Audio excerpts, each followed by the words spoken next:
What's going on, guys? It's Zach, lead investigator of the Blood Moon Crew. Welcome back to Urban Haunts. This is a series where we go from town to city. We kind of explore the haunted places and the myths and urban legends of that town or city that we're in.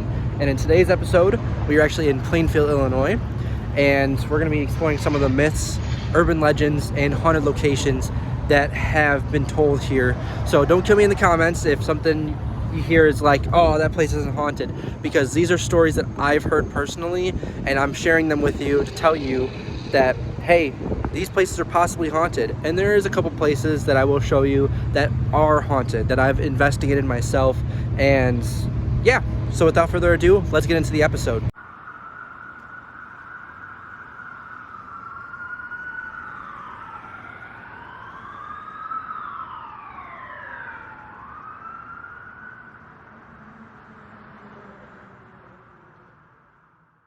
So our first stop on our little trip is this giant tower. You've probably seen this if you've been in Plainfield. I pass it every day on my way to work, and it's a old granary tower. There's a railroad track right there. Sometimes that train stops me trying to get to work. But this is an old granary tower that is actually for sale, and it's been abandoned for a very long time. I think it was built in the 1920s. Now, I've only heard stories about this place being haunted, because there is no proof that it is, because there's security in there, and there's cameras, and there's no way to get into it, and I'm not going to break into it because I don't feel like getting in trouble. But I've heard tons of stories, and it is the perfect kind of place to be haunted. It's an old building. It's an old granary at that. You can imagine there's been tons of accidents inside of it, and yeah, it's completely abandoned, and it is for sale. So if you're looking to buy a haunted property, this could be it right here. Just go to it. It's the old Plainfield Granary. You just look up on Google, and it'll show you listing information about the building. And yeah, so just stories about this place being haunted. Nothing too significant. So let's head to our next location. On our next stop, I'm just going to stay parked on this one, but it's this building right here, this white building. This is School of Rock, and I actually went here, took lessons here. So if you're looking for lessons on guitar, drums, vocals, whatever, this is the place to go. They offer really good lessons for a very good price, and their instructors are absolutely amazing, so I highly recommend it. This building is the Chittenden building, and it was built in 1860 something, I can't really remember, and we did actually get to investigate it, and you can check that video. I'll put the card up at the top for the video. It's weird because it's one of the only wood buildings left over here. As you can see, all of these buildings down this way are brick. That's because there was a fire that actually burnt down this entire block, and this is the only building that survived that fire when that happened. So all of these buildings were rebuilt after the fire, and as you can see, they are all connected to each other except for this building.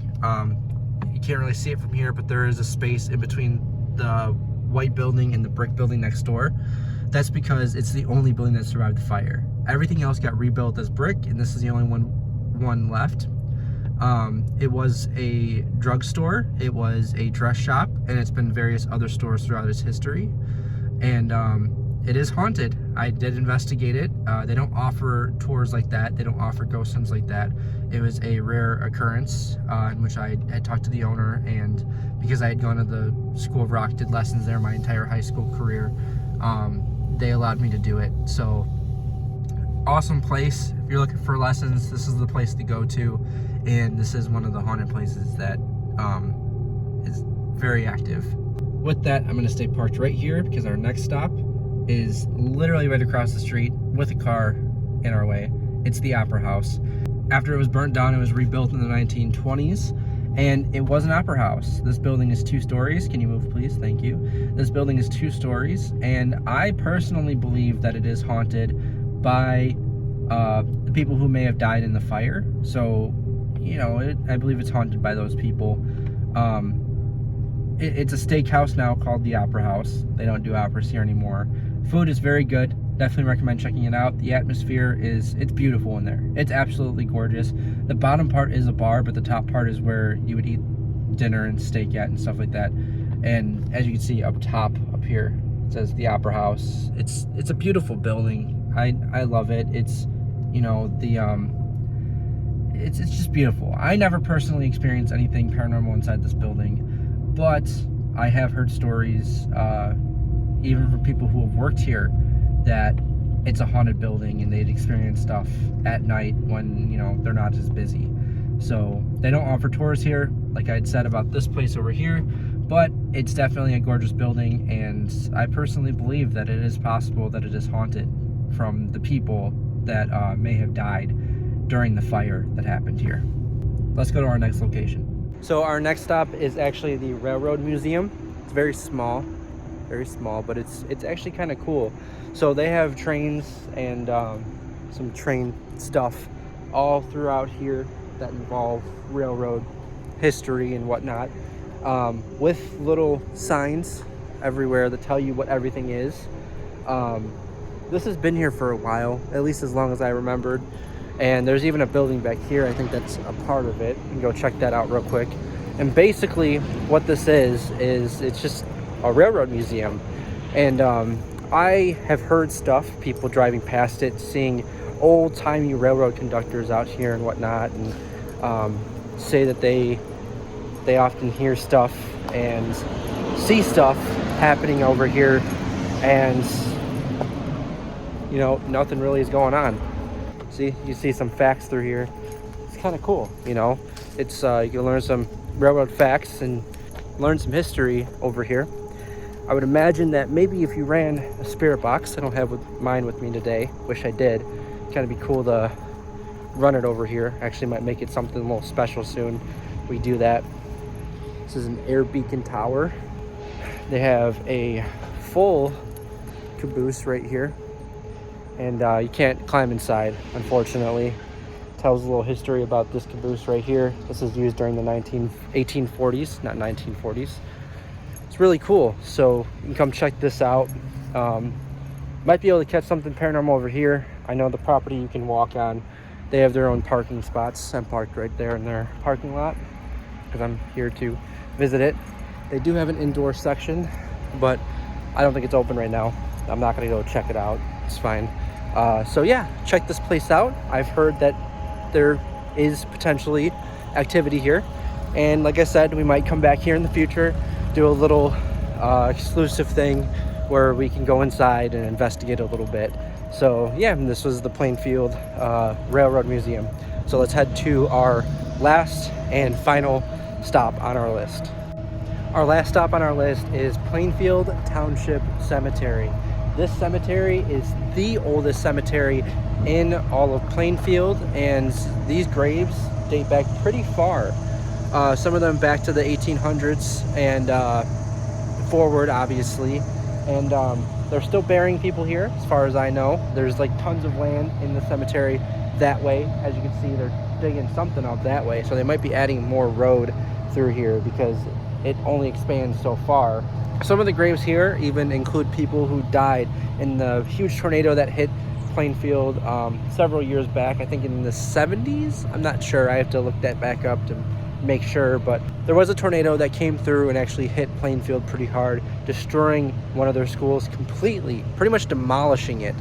It was a massive tornado, and there's a lot of people who died in that tornado that are buried here.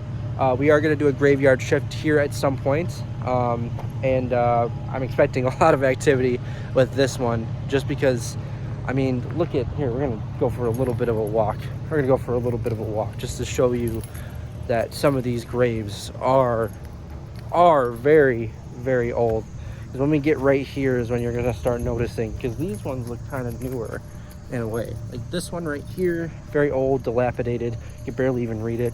If you look at this one right here, this one old, dilapidated. And they're kind of just mixed in all through here. And very beautiful cemetery. Even if you just want to go for a picnic, if you're one of those people who enjoy picnics in the cemetery with your significant other, then definitely come here, check the cemetery out, because it's gorgeous. I love the way that it's set up, because there's a long trail, comes this way, and then it's a giant circle around, and there's graves in the center, and there's a giant flagpole in the center.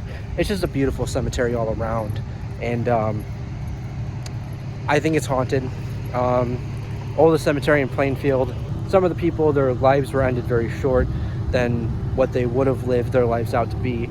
So I think that there's restless spirits here. And like I said, expect a graveyard shift here sometime in the future. I don't know when, but we definitely want to do an investigation here. And I just noticed something. So if you remember when we were at the School Rock building, it was the Chittenden building. Well, I just noticed this, and this is really cool. So this must be the grave of the person who built the School of Rock building.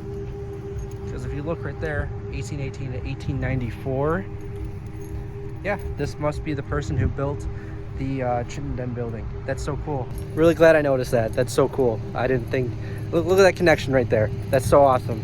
Anyways, that's the end of this episode. If you enjoyed it, please give us a like. If I missed any haunted places in Plainfield, comment down below what I missed, and maybe there'll be a part 2. And if, you know, there's a town or city that you want us to hit, comment down below as well. Let us know where you want us to show you haunted places at. You know, let us know where you want us to go.